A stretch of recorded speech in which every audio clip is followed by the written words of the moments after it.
Welcome to episode 163 of The Numbers Game. I'm Jason, I'm here with Nick, and we've got an exciting guest episode today. So you notice that Marty is not with us. How you going today, Nick? Mate, I'm going well. Yeah, no, we've replaced Marty with someone just as special, I think. Maybe more special depending on who you talk to, but no, it's okay. Look, we've got Marty on the bench, and we'll bring him back when we need to, mate. But we've got a special guest today in Daniel Breese. Good friend of mine, and also a business connection of both of ours. So, Dan, how are you, mate? Welcome to The Numbers Game. Thanks, Nick. Thanks, Robbo. I'm very excited to be here. This is the culmination for me. I can die a happy man now knowing I've been on The Numbers Game. Very happy to be here. Well, look, mate, this after 150 texts and about 180 phone calls, I just had to get you on, and I think Jace was doing the same. The hassling finally paid off. I'm glad. With a background like yours, I'm going to set the scene here a little bit and throw you to the first part, and you can unpack the background a little bit. So for those that are listening at home and going, well, who's Daniel Breese and why have Jason and Nick got him on the podcast and they're picking on him about, harassing us? So at a high level, early 2000s, you're listed on the Melbourne Football Club's list. You're a professional sportsman, AFL, childhood dream. You can unpack a little bit that if you want to go back that far. You then got into real estate. You're with Ray White's. You then founded an epic multi-million-dollar turnover suit clothing business with your mates. You're, growing this big company up and down Melbourne, Sydney, marketing, operations, shop fronts, heaps going on there. And then from doing clothing, you went into event hire. From event hire, you went into digital agency offshoring, digital marketing, and then the offshoring business of AS White Global. Now, that is a huge 23-year background history snapshot in about 30 seconds to a minute. I'd like to throw to you to go, what part of that stands out to you? What do you want to unpack about who's Daniel Breese and what's his background and why is he here today? Well, yeah, so it's a long way back, 23 years. So, and as Nick mentioned, obviously, I started a business in the retail business back when Nick was in early days of starting, his finance business. So it goes back a long, long way. The football dream thing was pretty short-lived. Unfortunately, genetics, injury didn't really play in my favour. And to be honest, looking back in hindsight, now that I'm not a lot more mature, but a little bit more mature than then. I'd like to think that I was probably one of those guys that was going to need a lot of luck to make it, and that clearly didn't eventuate. So that was pretty short-lived, but it did, some valuable experience. And then I think at 23, you're an expert in everything already, so you start a business, So call it, ignorance or naivety or whatever it was, but just being young, I think starting a business. It was a hell of an experience, and I did that for the following 11 years. And as you mentioned, we grew and went interstate, and we had about 30 odd staff at one point or thereabouts. And whilst we're growing the top line constantly, year on year, it was a real battle. And I don't think any business is immune to that. Operational costs, all those things, marketing, sales, cash flow, all those challenges that any business faces. But after 11 years, I was tired. And I wanted to change. So I sold out, as you mentioned, started another business. And I think that was where, to add some meat to the bones, that was where I think my real learnings had come into it. One was coming out of that business, and the second was building another. And exiting the first business, I had no international staff whatsoever. In the second business, I said I'd build differently. And that is where we did access international staff to support the business. And after a few years, I exited that one, much easier, pretty smooth, very nimble. And then I was fortunate then to sort of really become an advocate, particularly on the challenges of the first, more so than the successes of the second. I think the lessons of the first, hindsight's a wonderful thing. I would have built that business very, very differently had I had my time again. And fast forward to today, we're 1,700 staff in ASW, supporting a whole range of industries, and that's been now sort of 7 years, and I sort of head up the growth side of that business. So yeah, it's been a hell of a ride. It's been good fun. Awesome. And look, I've known you for most of that journey, and I've seen you go through all that, and it's been good to see you grow and you've landed where you are now at AS White, which is an offshoring business, and we want to dig into that a little bit more. So maybe just give us a bit of a background on AS White, services you provide. Yep. Just the best summary you can give us. Yeah. So the AS White is 13 years old. We have offices in the Philippines, Malaysia, Vietnam, and Thailand. And ultimately what that business does is help Australian businesses lift their onshore capability by accessing talent offshore by way of a dedicated remote team that's integrated into their onshore operations. And we do that by providing not just the talent aspect, but also the ecosystem and infrastructure for those businesses to grow. And in regards to the industries, look, as I mentioned earlier, there's about 1,700 staff, and we're fortunate that that's growing quite quickly. But the roles are really broad. We've got a bit of a stranglehold, but we've got a lot of clientele in that professional services space. Insurance is a big part of what we do. Accounting is a big part of what we do. Finance in general is a big part of what we do. So they've been consistently strong markets for us. But then if we look across the whole gamut of our client portfolio, there's manufacturers, there's retailers, there's construction and trade. So it's very, very agnostic by way of the kind of clients that we're helping them build teams for. So I feel like offshoring's definitely exploded and come a long way, especially over the last couple of years when COVID happened. People went to remote working from home, dealing with people on a video screen or on a call, and all of a sudden you go, well, hang on a minute. If I've got team members at home here doing some of these jobs, maybe it doesn't really matter where they work. So I guess my next question from that leads into a bit of, have you seen or noticed any trends, especially in the last couple of years, where it's not just the businesses you used to work with that are doing this, and you've got more people reaching out from different industries you may not have expected? And yeah, what trends are you seeing? I think you nailed it, Robbo, and that is that the COVID experience was probably the big educator that helped this industry that I'm in. Because a lot of those businesses that were very traditional by nature or conservative by nature, particularly professional services, all of a sudden had an education in working distributed. So that was probably the biggest, leap for us by way of interest. Add to that the talent shortage, and all of a sudden you sort of had a bit of a perfect storm, happening to businesses like us, which is great. So I think that as what we're seeing by way of trend, by way of the interest, I think we saw, if you look at historically, offshoring, outsourcing, typically it's been for enterprise level type businesses doing very junior or entry level type work, admin type work. Yep. Whereas what we're now seeing now is an appetite not just for that, but also mid-level qualified type talent that can even leverage more senior talent locally here. So that's been a real shift. Add to that more regulatory headaches and compliance onshore. Means you're seeing a lot on a more micro level, things like quality assurance and compliance type roles, becoming more and more common and requested. And then looking again on a more micro level, things like cyber security, which obviously is a huge thing lately on the back of, some of the hacks that have happened locally here in Australia.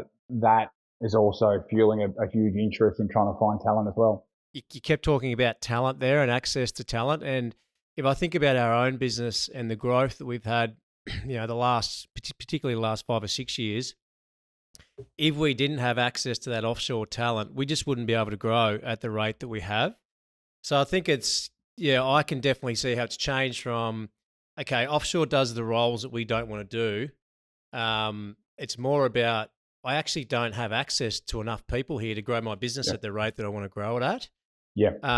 Second to that, there's the cost, with offshore versus onshore and all the other things that come with hiring people in this country, and we won't go down a rabbit hole there, but if you give us some more specific examples on the types of roles. I know you mentioned sort of higher level. Sure. But, apart from data entry and people on the end of phones, which is what I think most people would attach to the name offshore. Like, maybe give us some examples of some more high-level roles that are really becoming common. So it's interesting. We kind of break it up into, and sorry, to your point earlier, Nick, about the talent piece and the cost piece. The cost, I think, has always been a driver. I don't think it's been the main driver in the last few years. I think people now go, well, look, we're going to save some money on this. That's always been the case. I think talent and scaling has been a major driver, particularly as the economy was booming so hard, locally here, as far as market opportunity goes. As far as sort of what we're seeing overseas by way of the talent, to your point, it's not so much the data entry work, but other types of talent. Specifically, we saw heaps of interest in technology. So again, COVID spurred that on. So we saw, level 1, level 2, all of a sudden became level 2 and level 3 type engineers working within the IT infra space. Add to that, software developers have always been a big key and sort of running through our DNA in our business. We've got a large software development influence in our Vietnam location, and that again kicked off over the last few years. In finance, para-planning type talent, in legal, we're doing a lot of paralegal type support. So I guess whereas probably 5 years ago, it was just legal administration, or basic VA type work within the legal space. So again, it's sort of lifting and elevating. Again, we talk about accounting, CPA, CA qualified accountants, which are incredibly difficult to find. But then, like anything that's got a qualification, and anyone who's any good at anything is ultimately working somewhere, is my assumption. So yeah, it's still tough. So on the roles, and this is something I've always found interesting, and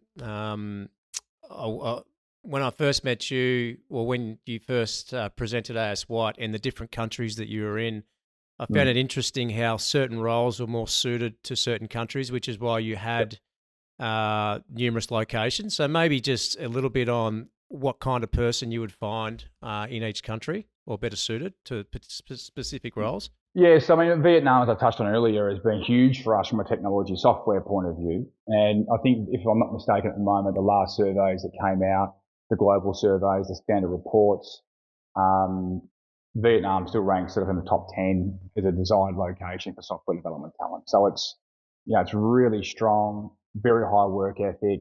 And unfortunately, the secret's out. Everyone is descending on Vietnam, as a software location. If we look at places like the Philippines and Malaysia, you've got a 96% English literacy level. It's important though that for businesses who are looking at this, there's speaking English and then there's comprehending English, and there's different levels and layers to that. And I think good businesses can interpret the difference and what that means.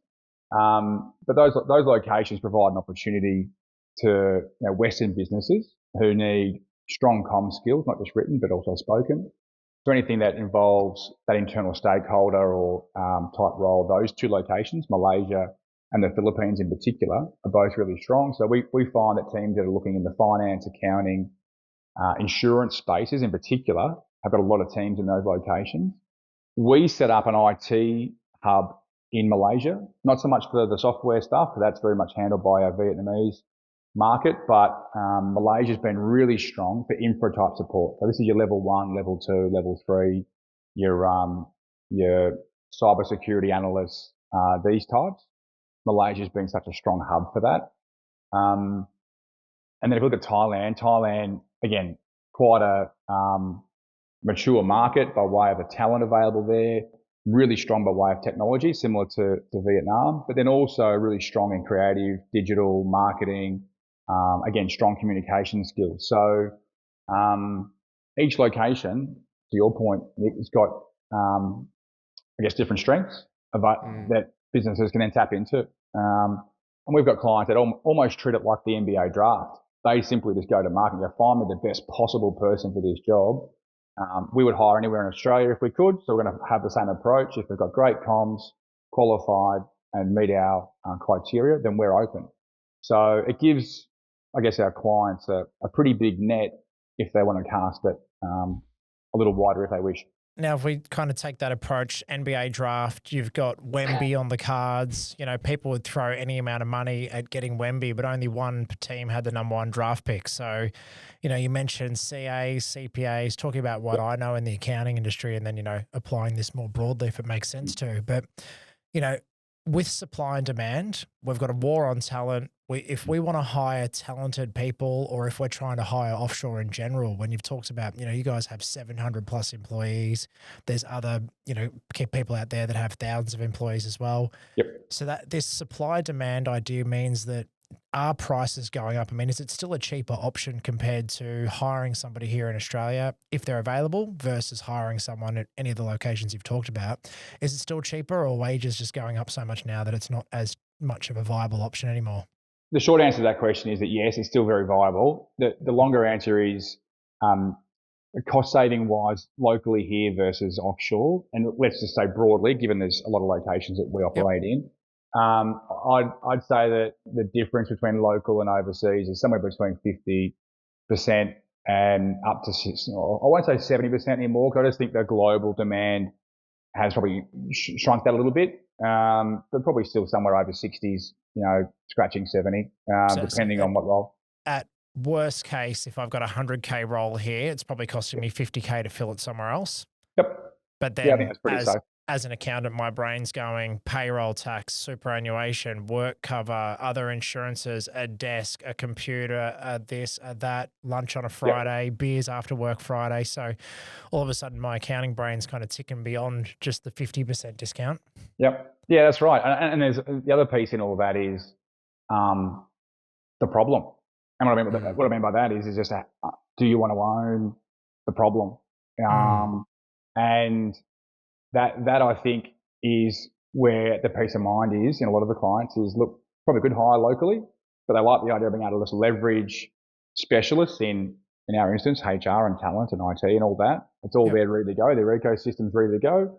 They just need to find the really good people to plug it into that ecosystem. So, all those things that you mentioned, Jace, I think businesses often underestimate what an FTE costs.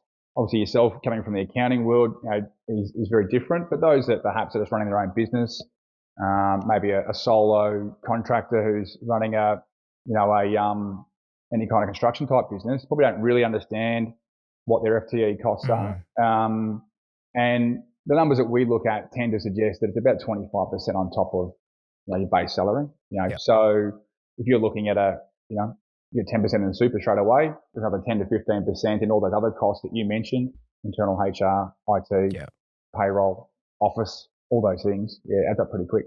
When you say it like that, 25% on top of salary, like all of a sudden as a business owner, even I sat there going, oh, geez, that's a big number. And then as you unpacked it, I was like, you know what, that's pretty bang on. It climbs pretty quick, particularly with the office space and all the rest of it. If you're a business that's outgrowing your office and you're needing new office space, then you all of a sudden start crunching the figures on your square meter rate, and you start realizing pretty quickly that it's not an easy exercise to grow. So, but look, our belief is that the clients that we have a really great ratio, a great mix, whereby the international team is purely there to supplement and support them, rather than and to leverage them, rather than to replace them.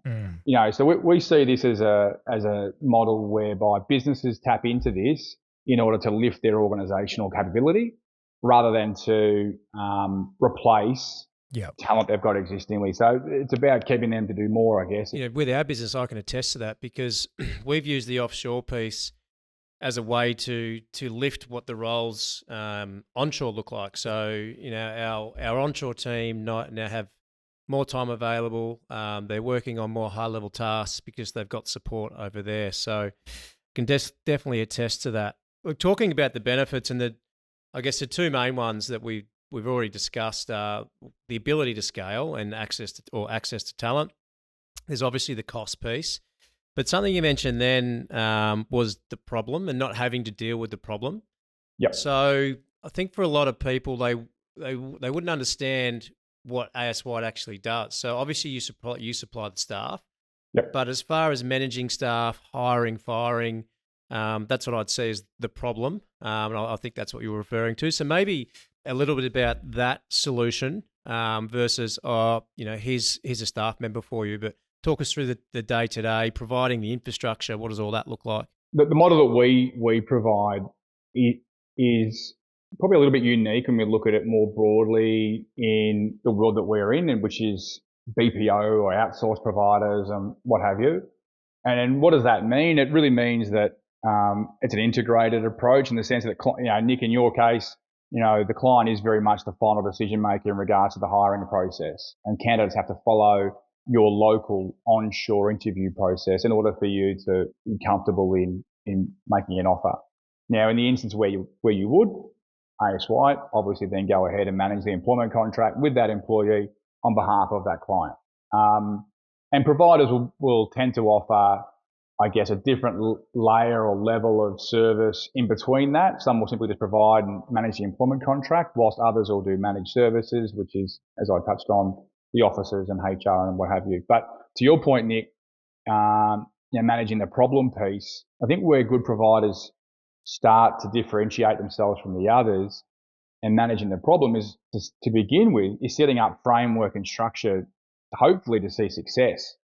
So that starts with things like setting up KPIs and goal settings within a software tool that businesses can track and see how staff actually are performing, because managing people isn't easy. I think we assume that growing is just going to be a piece of cake and plug and play. I think locally or offshore, internationally, I think is hard. So where we come in is setting up structured evaluations and performance reviews, helping manage the salary review process. Kind of, I guess the analogy I often use is sitting co-pilot. It's your plane, but we're there telling you where to go and how to do it. We're not there necessarily to tell a business how to manage their tasks, because each of our clients knows how to run their day-to-day processes. But we are there to help them support and grow their team. So in the instance whereby perhaps the team member isn't performing well, we've got HR managers, we've got account managers who step in, set the framework up, and ensure that that's managed effectively to improve, or who knows, potentially find an alternative solution. So, which I think that a lot of businesses who are going down this path don't want to have to navigate that kind of headache onshore, let alone internationally. So they want to have someone there with the nuanced handling as to how to manage that. Yep. I think that gives some peace of mind. Having these conversations, I mean, we've mucked around with offshore teams before, and got it wrong over the years and need to revisit how to get it right. And it's one of those things that we only started to really consider as we got to be what I would consider a bigger business. We're talking 20 plus employees. As you touched on, started running out of office space, started trying to find who are we hiring next, how are they going to work, where are we going to put them in the team. What would you say to the idea that, offshoring's only for bigger businesses? I think that was probably the case once upon a time, Joe. So I reckon that would have been, ultimately, that would have been how businesses operated, particularly the US, who drove this a long time ago. I think now that the biggest shift has been technology, we can connect seamlessly now. I don't, to be perfectly honest, I've been doing this now for 7 years. I don't know how businesses did this 20 years ago, but it was still somehow commercially viable to do it via fax machine. How? I have no idea. But then, so the technology piece has changed who can access it. What I will say, the model that we provide, and I think the other thing is that for every great story that's out there, like anything, it's like the old used car sales type approach, is that there's 100 bad stories. Yeah. And I think the reasons for that is often, which I learned, because I steered away from this in my own business ownership early days. And I think the reason for that is the model's not the right fit for the client. And I think understanding which client it won't work for is equally as important as which clients it will. Knowing who your ideal client profile is and who isn't. And in this model in particular, to get to the point, Jason, I think that offshoring is really good where the requirement is a full-time dedicated employee. And where it's not a good fit is where you've got someone who's sitting there scratching their backside for 2 or 3 days and not being productive and not being engaged and what have you. And the difference with that is typically for an outsourcing model. Outsourcing where you're simply engaging with a business rather than the person doing the work, and that business can delegate that task down to the anonymous team, and it comes back via an intermediary and then back to you. On those sort of flex, seasonal type work requirements, I don't recommend offshoring. I think you're better off engaging on a contract base or an SLA type thing on a short project type need, as opposed to an offshoring dedicated employee model where someone lives and breathes your brand. So I think that, to answer your question, I think that it's accessible to any business, but I think that there's grey area within that as to which model potentially is the right fit, which is important. So for us, it's about we don't touch the part-time stuff. We'll only support businesses where we know that we can ensure that that person at the other end is going to be living and breathing the client brand with them and part of their team. Yeah. So is that part of the process then when somebody picks up the phone, talks to you, says, I want to place a team member, I want to hire, part of the check there is to make sure they're structured correctly, they've got systems and processes, they've got enough work to give to the employee you're going to hire so that it's not a waste of their time or your time. So there's a bit of work involved in. Yeah, there is. Yeah, so we probably see, and at that point, we probably only see half the people come through that first check because they're just not at a position where they're going to be able to make it really successful for them. And we realised a long time ago that was also an enormous cost to our business, is taking on that opportunity and knowing that perhaps it wasn't the right fit. So now, and that just comes with business maturity and as you get better at what you do and what you know. But I think that understanding where you can help has made a really big difference to this. So, and then for those that perhaps aren't a good fit for us, then we'll tend to, recommend other providers that might be a better solution for them. Yeah, it's a good point. And we've learnt this ourselves from getting it wrong twice before we got it right. But you really have to understand your own business and what you want out of the service. You mentioned outsourcing versus offshoring. And not only do you need to understand what you want out of the service, but you need to be all in. And I think that's where we went wrong. We weren't 100% convinced on the idea. We didn't understand what we needed to do to make the service work. So I think, again, talking about AS White is how to make sure that this works. And it's not just about your business being AS White. It's also about innovate. It's also about future advisory. What are we doing and what are our plans to make sure this works? And to make sure that offshoring is for us. So we give it every opportunity to work, instead I think what a lot of people do is they do it for a month or two. It's not perfect and they thought it was going to be perfect and they say it's all too hard and they just walk away. I hear that a lot. Yeah, it's interesting when we speak to businesses who are going down this path. I'll ask them, if they've had experience before with, sort of offshoring or what have you, and they'll say that they've, had a team member didn't work out. They had them for 12 months and then they've left and they didn't go back to, replacing that person. And I said, okay, it was a reason for that. Oh, it was pretty hard and challenging. And then meanwhile, they've gone through 3 people locally in the same time frame in the turnover piece. I don't think it's not easy. And then that's the thing, to your point, Nick. I think if you're going to go into anything, John McGrath has a great quote in his book. It basically says, if you knew you couldn't fail, what would you do? And I think that that mentality of just going all in and ensuring that you do everything you can to make it work bears great fruit. So I think that we're really fortunate that the clients we've got, you guys included, are really invested in and value their team. I think when it's treated like anything, you're managing people. Effectively, that's what this is.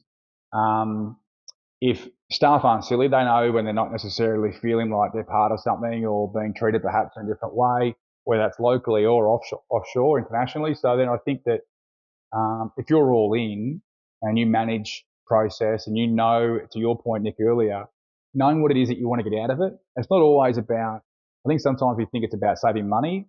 Some businesses just want to alleviate the headache, of onshore. And the other thing that you touched on before, which I think, again, businesses underestimate, is by taking some of that arduous administrational burden off people, the other thing they're doing is they're giving greater job fulfillment to their local staff. Mm-hmm. Yep. So all of a sudden, the things that drive them nuts or they don't really enjoy or aren't dollar productive, that's no longer their responsibility, which means that just by going home or waking up, they're not doing all the things they hate doing. They're doing the things that they love doing, which means that they're going to stay there longer. And I think that's a very hard thing to quantify. Because you're doing that over a really long period of time because you're looking at your staff retention then locally. Yep. And I think the other thing is that people often assume that there's a really high turnover offshore, but in staff.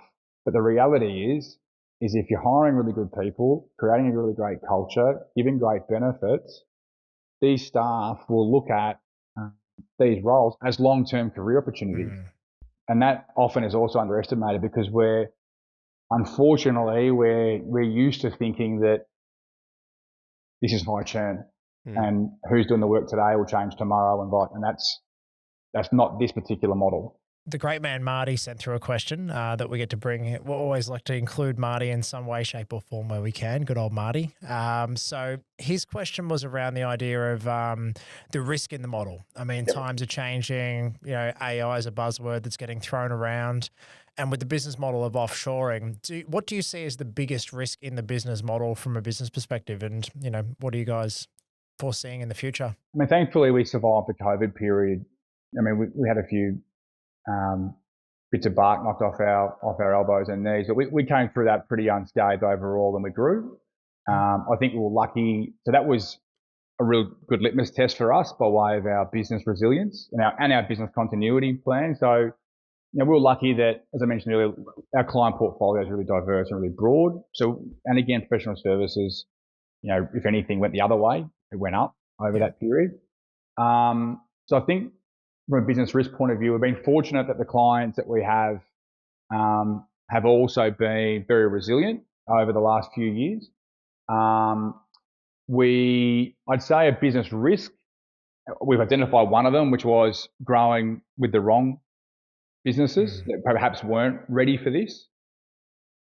So that I think was something that we made a really conscious effort on at the front end to understand, well, who is a good fit and who isn't a good fit, and make a decision there as to not have to sweep up the mess in 6 months or 12 months down the track. But then, and you touched on it before, Jace, I mean, AI is coming. It is already here. I don't necessarily see that as being a huge risk for us right now. I think that one of the things that we are seeing is behind every AI capability is someone from a quality assurance or what have you, making sure that plagiarism and all those other things aren't necessarily at play.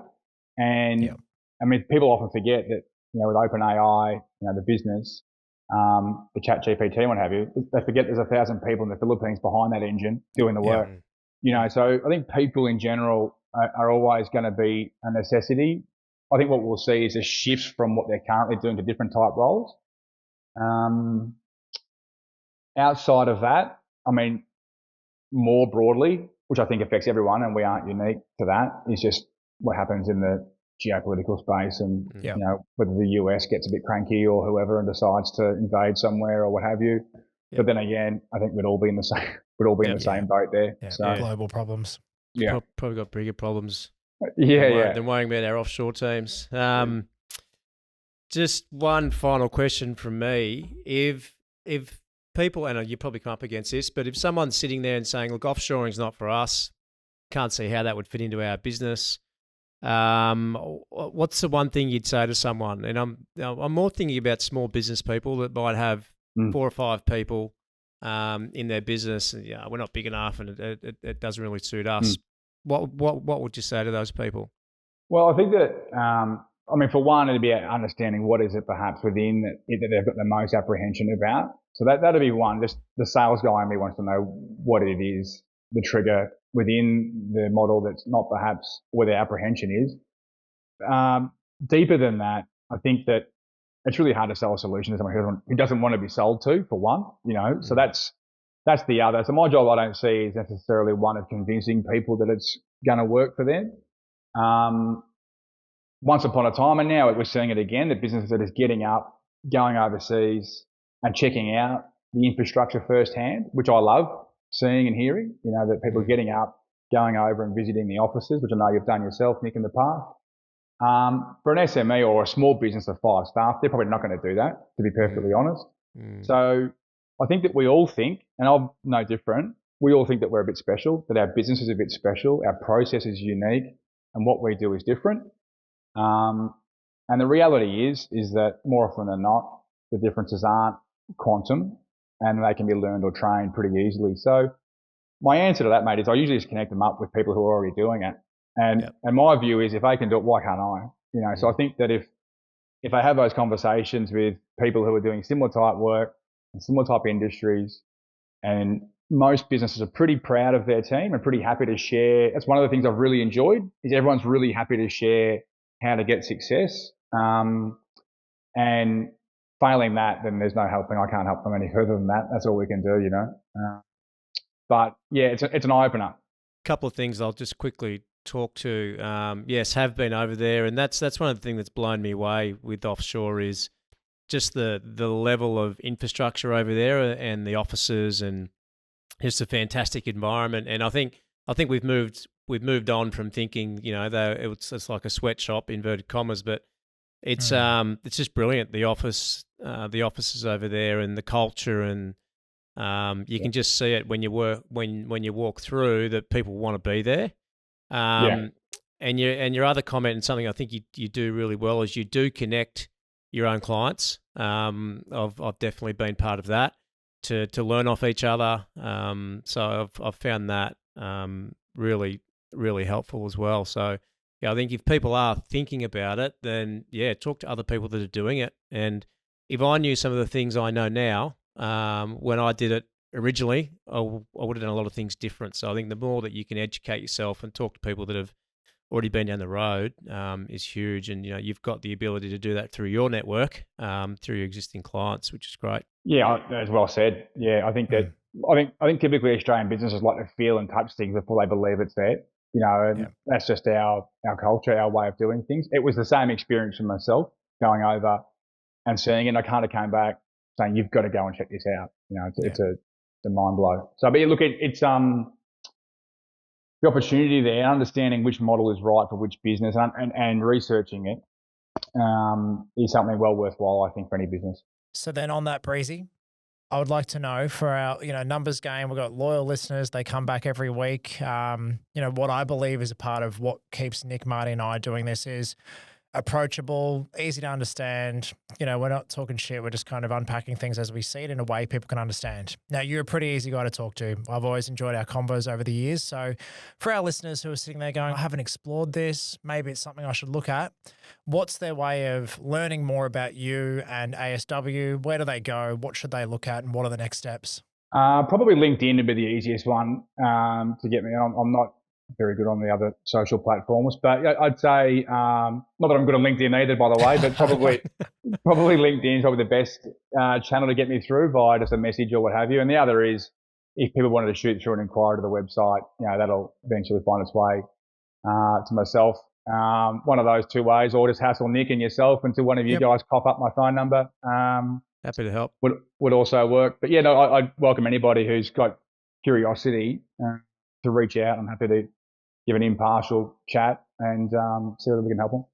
100%. Well, Daniel, we've enjoyed having you on the show today, mate. Very much an interesting conversation to unpack your world and the world of offshoring. I know every time we talk about it, I get more and more intrigued and know that, we need to pick up our conversation from where we left off. So if anything, you've already got a hot lead in me wanting to come and sit with you and continue talking. If you are interested in reaching out and you can't find Daniel Breese on LinkedIn, send me an email, hello@thenumbersgamepodcast.com.au. Given all of the harassment that Nick and I have copped from Breezy about getting on here, we're happy to share his phone number out with you guys so you can get in touch. And look, until next time, I usually have to pass this over to Marty, but the pressure's going to be on Nick now. So until next time. If you want it to be easy, call Breezy. Game over.